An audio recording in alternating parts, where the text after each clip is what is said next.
আসসালামু আলাইকুম। কোনো পুরুষের যদি এই ৩ টা শক্তি না থাকে, তাহলে সেই পুরুষ কখনো পুরুষ বলে বিবেচিত হয় না। সেই পুরুষটা কখনো কোনো সম্মানের অধিকারী হয় না। সেই পুরুষটা পরিবারের কাছে একটা বোঝা হয়ে থাকে। সেই পুরুষটা সমাজের কাছে বোঝা হয়ে থাকে এবং সব জায়গায় সে সবসময় অসম্মানের অধিকারী হয়। সে সবসময় অসম্মানিত হতে হয়। কোনো জায়গায় মূল্য পায় না, কোনো জায়গায় দাম পায় না, কেউ কোনো মূল্য দেয় না, সম্মান দেয় না, কোনো কিছু দেয় না। এই ৩ টা শক্তি যদি আপনার ভিতরে না থাকে আপনিও কখনো কোনো মূল্য পাবেন না, কোনো জায়গায় কোনো দাম পাবেন না। চলেন দেখে নেওয়া যাক সেই ৩ টা শক্তি কি, কি?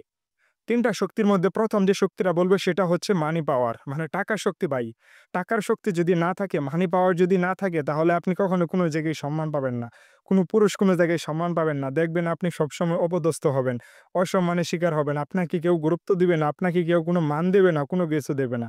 আপনাকে এই মানি পাওয়ার মানে এই টাকার শক্তি, এই মানি পাওয়ার থাকতে হবে বা এই মানি পাওয়ার না থাকলে, টাকার শক্তি না থাকলে আপনি সবসময় 0 থাকবেন, একদম 0 সবসময় আপনি অসম্মানের সহিত বাঁচতে হবে আপনার। পরিবার বলেন, সমাজ বলেন, কোনো জায়গায় আপনি কোনো দাম পাবেন না, কিছুই পাবেন না। এবং ২ নাম্বার যে শক্তিটা বলব সেটা হচ্ছে মেধাশক্তি। আপনার যদি মেধাশক্তি না থাকে, আপনি যদি এই বিচক্ষণ ক্ষমতা ভালো না থাকে, আপনি যদি সমাজের বুকে সবার সাথে তাল মিলিয়ে চলতে না পারেন, আপনি যদি একটু বোকার স্বর্গে বাস করেন, আপনি যদি সাধারণ মানে একদম সরল মনের অধিকারী হয়ে বাস করেন, তখন আপনি দেখবেন সবসময় অপদস্থের শিকার হবেন।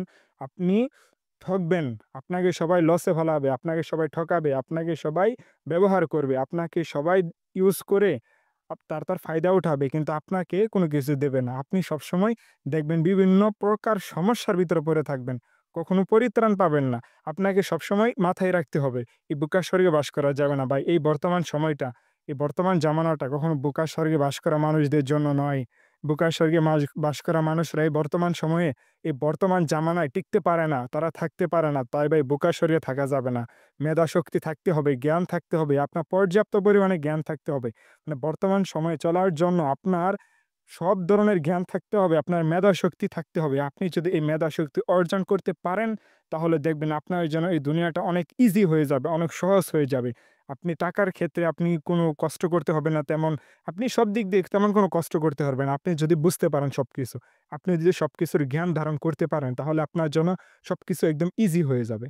এবং ৩ নাম্বার যে শক্তিটা বলব সেটা হচ্ছে ভাই ধৈর্য শক্তি। মানে একটা পুরুষের প্রচুর লেভেলের ধৈর্য থাকতে হয়। মানে তার ভিতরে প্রচুর লেভেলের ধৈর্য শক্তি থাকতে হয়। আপনার ভিতরে যদি ধৈর্য শক্তি না থাকে, পর্যাপ্ত পরিমাণে আপনি যদি ধৈর্য শক্তির অধিকারী না হন ভাই, আপনি সবার আগে ধাক্কা খাবেন আপনি আপনার পরিবারের, না আপনি আপনার সাংসারিক জীবনে ধাক্কা খাবেন। ভাই সবার জীবনে ওয়াইফ একরকম হয় না। সবার জীবনে স্ত্রী একরকম হয় না। কেউ স্ত্রী ভালো হয়, কারো খারাপ হয়। সেক্ষেত্রে ভাই ধৈর্য শক্তিটা যে কেমন প্রয়োজন, মানে ধৈর্যটা যে কেমন প্রয়োজন সেটা একমাত্র বিবাহিত মানুষরাই বুঝতে পারে। কারণ ধৈর্য ছাড়া ভাই কোনো কিছু হয় না। এমনকি আপনি পুরুষ মানুষ অবশ্যই কাজ করবেন, অবশ্যই যেকোনো একটা যাত্রা শুরু করবেন। তো সেই ক্ষেত্রে আপনি অনেক সময় অনেক বাধার সম্মুখীন হতে পারেন, অনেক বিপদের সম্মুখীন হতে পারেন, অনেক সমস্যার সম্মুখীন হতে পারেন। তখন আপনাকে ধৈর্য ধরতে হবে, ধৈর্য ধারণ করতে হবে। আপনাকে ধৈর্য ধারণ করে কখনো হতাশ হওয়া যাবে না। কখনো মানে কি বলে ওটা কি আপনার ওই যে হতাশ হয়ে আপনার কোনো কিছু করা যাবে না। মানে নিজের ভিতরে শক্তি রাখতে হবে। আপনাকে ধৈর্য ধরতে হবে।